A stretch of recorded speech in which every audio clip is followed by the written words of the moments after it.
Hello everyone, আশা করি সবাই ভালো আছেন। সর্বপ্রথম ওয়েলকাম জানাই যারা ভিডিওগুলো দেখতেছেন, তাদের প্রতি দোয়া এবং ভালোবাসা। আল্লাহ তাআলা যেন আপনাদেরকে সুস্থ রাখেন এবং ভালো রাখেন। প্রতিদিনকের মতো আজকেও চলে আসলাম কবুতরকে খাবার দিতে। সকালবেলা থেকেই বৃষ্টি হচ্ছিল,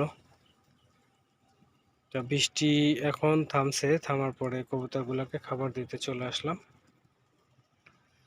তারপরে দেখেন এদিকের কি অবস্থা, বৃষ্টিতে চারিপাশ ভিজে গিয়েছে।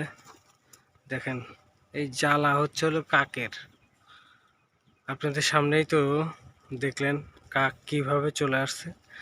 কাকের যন্ত্রণায় এই জায়গা টিকা অনেক মুশকিল হয়ে যাচ্ছে।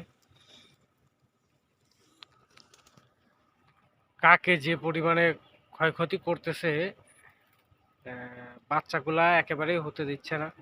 বাচ্চাগুলা একেবারে বিশেষ করে মেরে ফেলতেছে, ডিমগুলা খেয়ে ফেলতেছে। খোলা আকাশের নিচে এরকম সমস্যা হয়। তো আপনারা এটা সাবধানে করবেন যাতে আপনার ডিম বাচ্চা সুরক্ষা থাকে, ভালো থাকে। খোলা আকাশের নিচে না করে দেখা যাবে যে একটা ঘর ঘর থাকবে, পরিত্যক্ত ঘর হোক আর কবুতর ঘর ইসের জন্য বানান, একটা ঘর হইলেই হবে। তাহলে দেখবেন আপনার কবুতরগুলো সুস্থ থাকবে এবং ভালো থাকবে। বাচ্চাগুলাও সঠিক ভাবে আপনার বেড়ে উঠবে।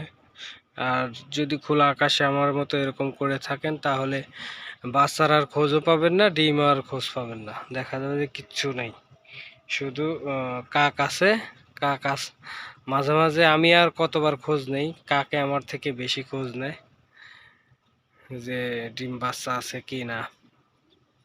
খোঁজ খবর তো আমার থেকে বেশি ভালো জানে কাকে।